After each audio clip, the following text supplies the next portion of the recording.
web development is built on three core languages. The first one we are having is HTML. I'm sure you've heard about HTML, you've studied HTML.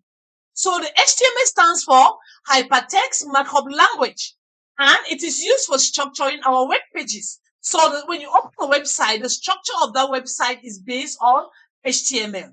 So for you to be able to learn HTML, it takes 1 to 2 weeks, depending on your commitment on how to be able to complete it. The next thing we are going to be seeing is the CSS, which stands for Cascading Style Sheet.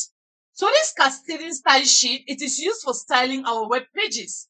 So if you open any web pages, any application, you see how beautiful it is, the various coloring, the designs, how they are beautifully shaped, the design, the colors.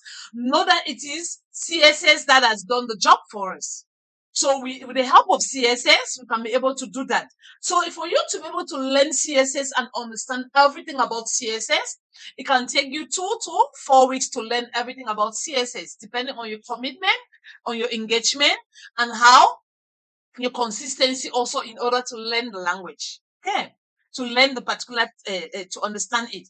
Then the next thing we are going to be seeing is JavaScript. Now, this is where programming come into play, because HTML and CSS is all about structuring and styling the page, the web page. But with JavaScript, it is programming. So using all the logic to make our web page interactive, because programming, we need to think how can we be able to make use all the logic we need to make this web page interactive? So this is where programming starts. So make web pages. We make web pages, with JavaScript, we can make web pages interactive, handle the user's clicks that we are going to be seeing when the users are clicking in the web page. So to validate the form data, users are entering the form data on the page, show the pop-ups. Then we create the details from the back end, and it can take about 2 months for you to learn everything you need to know about JavaScript.